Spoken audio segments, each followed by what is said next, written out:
గొంతుకు పోయినట్టు. పోయింది. అందరికీ నమస్కారం అండి. పాత్రికేయ మిత్రులకి, మీడియా సోదరులకి, వేదిక మీద ఉన్న సురభి కుటుంబానికి, అలాగే మా డైరెక్టర్ అర్జున్ సాయికి, మా హీరో, అండ్ ఇక చాలామంది అభి, వీళ్ళందరూ ఈ సినిమాలో ఒకరోజు షూటింగ్ చేస్తుంటే అప్పుడప్పుడు కోట గారు ఫోన్ చేస్తున్నారు. ఎరా ఎక్కడా అన్నాడు. బాబాయ్ షూటింగ్లో ఉన్నాను. అప్పుడు సినిమా పేరు హరే రామ హరే కృష్ణ. అంటే ఎవరెవరు ఆర్టిస్టులు అన్నాడు ఆయన. ఒక డజన్ పైన ఉన్నారు బాబాయ్ అన్న.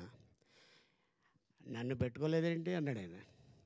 అలా కాదు బాబాయ్, కొంచెం యంగ్ బ్యాచ్ అంటే నేను బోల్డ్ అయిపోయానా అన్నాడు ఆయన. కాదు బాబాయ్, ఎవరెవరంటే లిస్ట్ చెప్పా. ప్రకాష్ రాజ్ గారు, నాజర్ గారు, బ్రహ్మానందం గారు, రఘుబాబు, ఇలా చెప్పుకుంటూ వెళ్తున్నాను. అబ్బో అంత పెద్ద కళాకారులే అన్నాడు ఆయన. మాకంట పెద్ద కళాకారులు ఇక్కడ ఉన్నారు బాబాయ్ అన్న. ఎవరో అన్నాడు. సురభి కుటుంబం ఉంది ఇక్కడ అన్న. అరే వాళ్ళు మామూలు కాదు రో, మనకంట గొప్ప ఆర్టిస్టులు అన్నాడు ఆయన.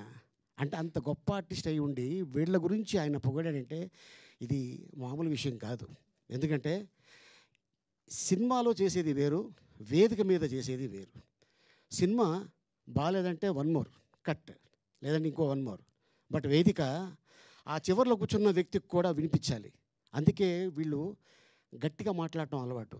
చూడండి, స్వర్గీయులు